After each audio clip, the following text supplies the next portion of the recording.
For those of you who don't know us, this is my wife Bethany. My name is Rob. We have a 2-year-old daughter named Savannah and another baby boy on the way.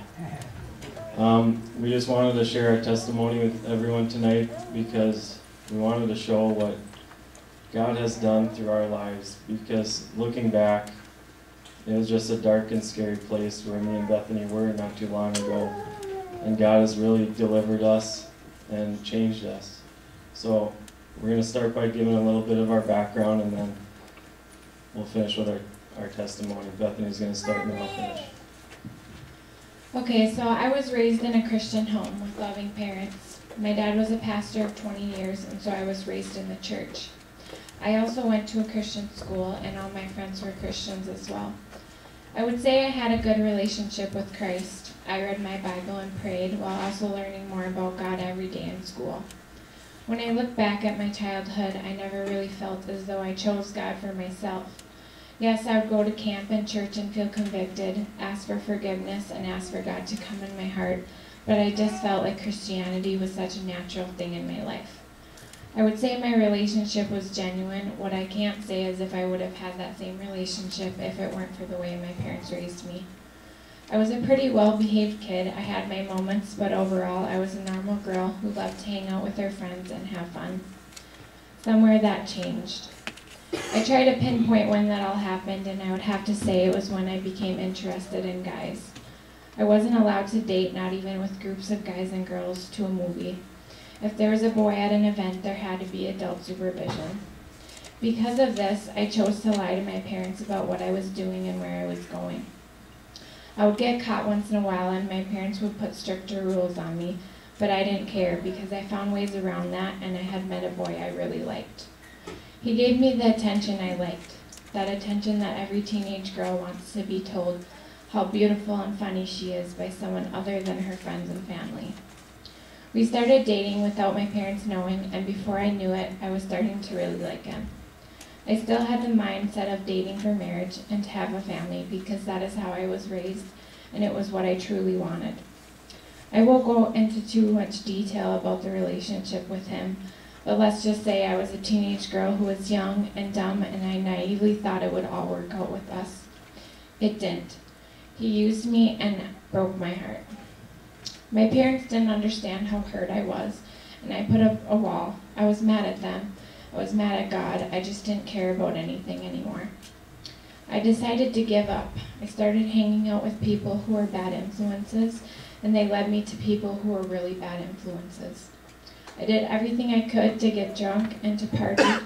I started smoking cigarettes and weed. I didn't care about what God or my parents thought or what my Christian friends thought. All I cared about was myself and how to feel good. Through this, my heart became so hard, and that's when you know Satan has a hold of your life, when you're hurting the people who love you and care about you the most, and you don't even care.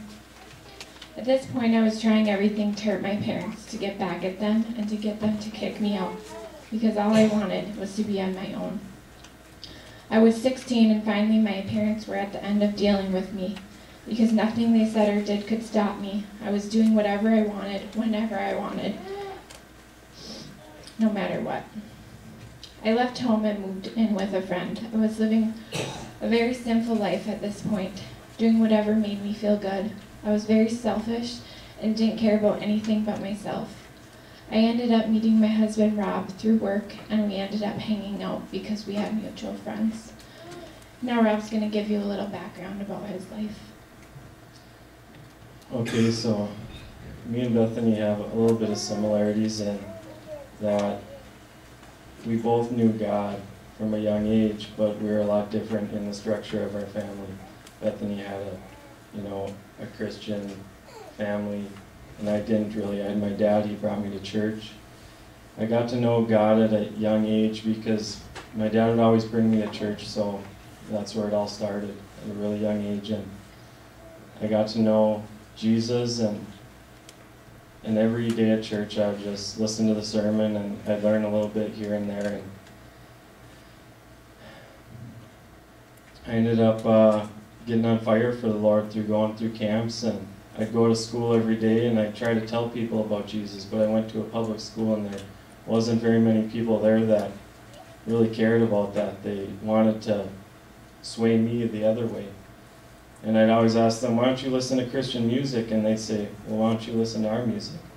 So I said, well, I'll listen to your music if you listen to mine. And that's where everything started to change, as I started to give in to the ways of the world, and I slowly went downhill, just giving in to my friends, and I started to party, and I started to drink and smoke weed, and I lost track of where I was with God, and I came to the point where I met Bethany, and we were at work one day, and I seen her, and then we met at a mutual friend's house, and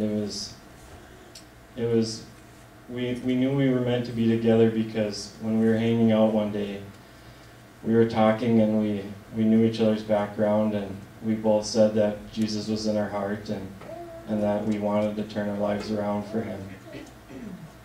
And Bethany told me her dad was a pastor, and I figured this might be really hard for me, you know, if I'm with Bethany, because there isn't going to be any, you know, turning back. But me and Bethany ended up staying together. We lived together in sin, and we just continued in our ways. And finally one day, Bethany's parents put their foot down and said, you're not going to be living together anymore. Bethany has to move out, and Bethany moved back home. And it was really hard for us, because we had been living together for quite a while, and to separate like that after we had that bond was really hard. So after not too long, Bethany ended up moving out of her parents, because it just wasn't something she could handle, and I could barely handle it either, because we didn't have Jesus in our lives, and we weren't living for Christ. And we ended up living together and continuing to live in sin, drinking and smoking, and just not paying attention to our convictions. And God started to really put his foot down on us again, and Bethany started to get sick. She started having these fainting episodes. She'd just faint, and we don't know why still. We think it might have been because she got pregnant, but we'll get to that. And one of the last times Bethany fainted, we said, you know, we're going to have to do something about this. And we decided that we need to turn our lives around, because God was just making life horrible for us. We had no money. We're living in a very rundown house. Bethany was fainting. We were arguing. It was just, God was tearing our lives apart. And so we decided that Bethany needed to go to the hospital and figure out what was wrong, and that day we were going to meet with Bethany's parents and turn our lives around. And Bethany came back from the hospital that day, and she walked into my work, and she had a big smile on her face. And I was thinking, how could she possibly be smiling? You know, after all the stuff was going on. And my friend Melvin said she's pregnant. And Bethany jumped into my arms, and she said she was pregnant.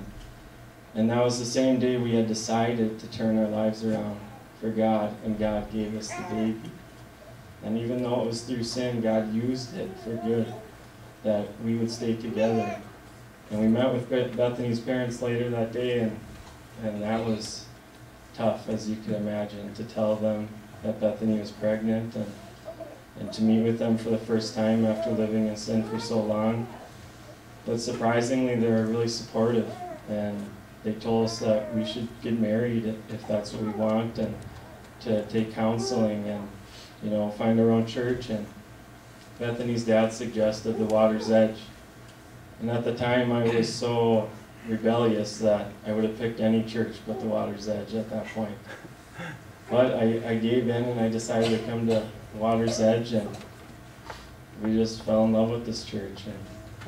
And we got to know Eric because he counseled us, and God just blessed us from that point. We had to give up our friends, because we only had friends that were doing the same things we were, so we had to turn everything around. You know, we were born again at that point. We changed our lives completely for each other, and for Jesus most of all. and He blessed us. He gave me a full-time job to take care of my family. He married us. He gave us a baby. And it was just, looking back, it's night and day.